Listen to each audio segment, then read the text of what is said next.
Hello and welcome back to the Fantasy Playmakers. What's up, guys? In today's video, I'm going to be going through my start sits at the running back position. So this is where I break down every single week 10 matchup and list every fantasy relevant running back as either a start or a sit. So do I trust them in my lineup? While you guys are watching this, if you're enjoying the content, do me a huge favor, hit that like button, subscribe to the channel, ring the bell so you guys get notified every time I post a video, and then you guys can ask me any fantasy questions down below in the comment section, and I'll respond to every single person.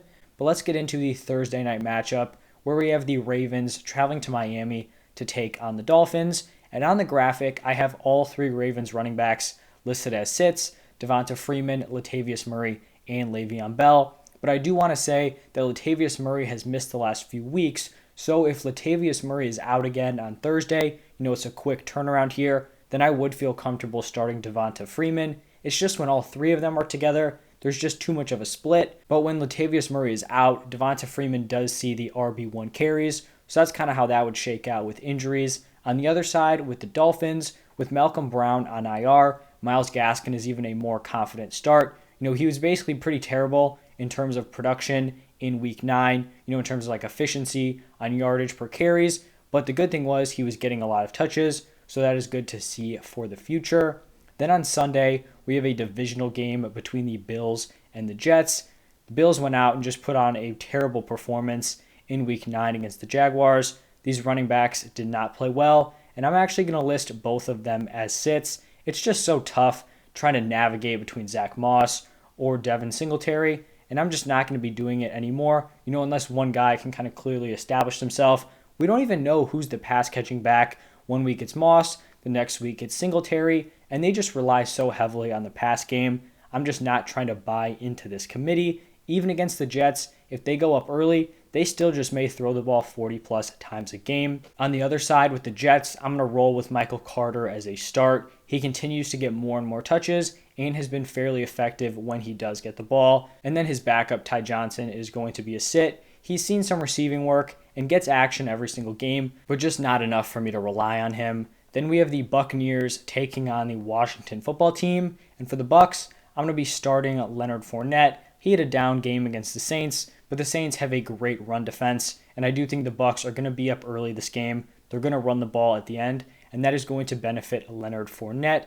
On the other side, with the Washington football team, this one was honestly a tough call because this backfield really is all over the place. You would think Antonio Gibson would be a locked-in start. I really don't think that is the case anymore because it all depends on his health. He has been playing through the stress fracture, but in doing so, he hasn't played well, and they also have been limiting his touches. So we actually saw Gibson, McKissick, and Jarrett Patterson all have 11 touches in week 8. They had a week 9 bye. So I would expect coming off of the bye, Gibson probably is a little bit healthier, and he is going to be a start, but it's definitely more of a fringe one, and I wouldn't love him in my lineup. And then I'm going to be sitting J.D. McKissick. If Antonio Gibson really hasn't progressed that much, then I do think McKissick could be a borderline start. Next matchup is between the Falcons and the Cowboys. And for the Falcons, I'm kind of just going to go all in on this. Cordero Patterson as a start and Mike Davis as a sit. It seems like all season, Mike Davis has been flip-flopping as a start or a sit. He was productive at the beginning of the season, just had no ceiling. Then he had a game where he did nothing, and then he kind of jumped back up, and then he did nothing again. Right now, I'm just not seeing any upside out of Mike Davis, so he is going to be a sit unless something drastically changes. And then for the Cowboys, this one's pretty clear. Zeke is in your starting lineup, and Pollard is on the bench. Saints-Titans is up next, and for the Saints, this one's very obvious. Alvin Kamara is a start. Mark Ingram is a sit. Even though he's getting touches, it's just not going to be enough unless he somehow gets into the end zone. On the other side, that's where the interesting part kind of comes in here with the Titans. You've got AP, you've got Jeremy McNichols, and then you have Foreman. All three of those running backs were involved on Sunday night. And right now, I'm just not willing to take a stand on one of these players. This may be a full-on committee moving forward, or one player may begin to separate themselves, but I didn't see enough out of any of these guys to want them in my lineup.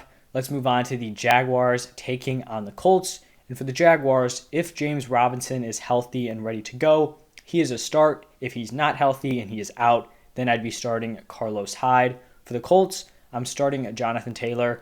that is a no-brainer. The man has been a monster the last 6 weeks of the season, and I'm going to be sitting Nyheim Hines. I know he's coming off of a great performance, but this is what Nyheim Hines does. He'll go out, put together a monster game, then the next week or maybe 2 weeks, he does nothing. So you have him on your bench for the big game, and then you start him when he does nothing. That's just kind of what he does, so I'm just going to be avoiding it.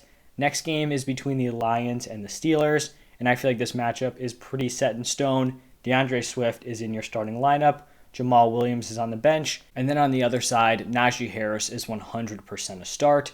Then we have the Browns taking on the Patriots. For the Browns, Nick Chubb in your lineup, of course. And then I'm going to be sitting Dearness Johnson. I did think he had some potential as the RB2 on this team. Not getting the Kareem Hunt workload, but getting a little bit of involvement in the passing game.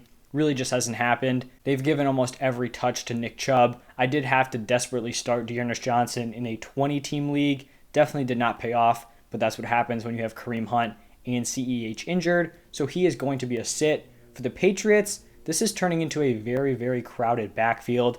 I'm still going to be listing Damian Harris as a start, but it continues to kind of be fishy here. You have Brandon Bolden getting some receiving work, also getting some work on the ground. And then the last few weeks, we've seen Ramondre Stevenson and JJ Taylor getting work. And when they've gotten work, they've honestly been pretty solid. But Ramondre Stevenson went out, had a really nice game, was far more efficient than Damian Harris. Honestly, so was Brandon Bolden. But Damian Harris had 15 carries for 30 yards, was not good. I do think you can still trust him in your lineups, but definitely something to keep an eye on moving forward. This next matchup is just clear-cut. Vikings Chargers, Dalvin Cook's a start, Austin Eckler is a start. Really no shocks there. And then honestly the same thing in this Panthers Cardinals matchup. C-Mac is back, and he is my number one running back rest of season. And then for the Cardinals, James Conner has been this guy who's just been very, very touchdown dependent, and he's been a start, at least the last 5+ weeks,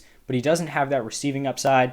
Then we see Chase Edmonds go down. It looks like it's a high ankle sprain, which is probably in the 4 to 6 week range. And honestly, James Conner's probably a fringe top 12 running back every single week going forward. And the Cardinals are kind of the perfect example for the argument that you should not be paying running backs, because look what they've gotten out of Chase Edmonds and James Conner. You have Edmonds as the receiving guy, Conner's getting the goal line work and the work on the ground. Then Edmonds goes down, and Conner, who comes in on a 1-year deal, just steps into that role and dominates the entire game. 3 touchdowns, easily got over 100 yards from scrimmage. So James Conner getting both of those roles is going to be a top tier fantasy asset for as long as Chase Edmonds is out. But let's shift over to some more crowded backfields in the Eagles-Broncos game. For the Eagles, somehow it looks like Jordan Howard is going to be the number 1 while Miles Sanders is out. It doesn't make sense. He's on the practice squad the whole season. You got Kenneth Gainwell as the number 2 behind Sanders, and then Boston Scott as the number 3.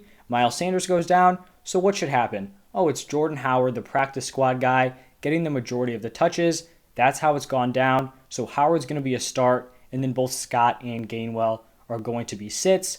And then for the Broncos, we saw Melvin Gordon and Javonte Williams put together some really solid performances against the Cowboys. It was a great game script for both of them because they were up early and had a huge lead, so they were just kind of running down the clock. I did end up going with Melvin Gordon as a start and Javonte Williams as a sit, just because Melvin Gordon has been able to find the end zone much more than Javonte Williams. And if they're splitting touches, I want the guy who's going to be getting into the end zone. Javonte Williams did have some opportunities. I know he had at least 2 goal line carries, just couldn't capitalize. It happens, but until he can start to get into the end zone consistently, I'm going to continue rolling with Melvin Gordon or neither of them. Then we've got the Seahawks taking on the Packers, and it does look like Russell Wilson is going to be back in this game. Not sure about Chris Carson. That injury just seems very weird. It's a neck injury, which is definitely something you don't want to mess with. So he could be back, maybe not. I am just going to be sitting Alex Collins. If Carson is out, he's definitely going to be the number 1, but they still like to use a ton of guys. You're going to see Travis Homer, you're going to see DJ Dallas, and with Russ back, I think they're going to try to just throw the ball a ton. The run game has been fairly inefficient with them, so I don't really want to be relying on an RB committee on a pass-heavy attack. For the Packers, this one's a no-brainer for me at least. Aaron Jones is a start, and A.J. Dillon is a sit. Then for Sunday Night Football, we have a divisional game between the Chiefs and the Raiders. I'm going to be starting Darrell Williams, assuming that CEH is out. I do think he will miss week 10. Maybe we're looking at week 11, week 12 for a return. But Darrell Williams is still the guy there. You do have Jerick McKinnon and Derek Gore getting some reps, but Williams is definitely still getting the vast majority of the touches. And then on the other side with the Raiders, Josh Jacobs is going to be a start for me. Kenyon Drake is a sit. I could see an argument for him being a start because of his involvement in the receiving game, but this is kind of something I've talked about in a lot of these videos.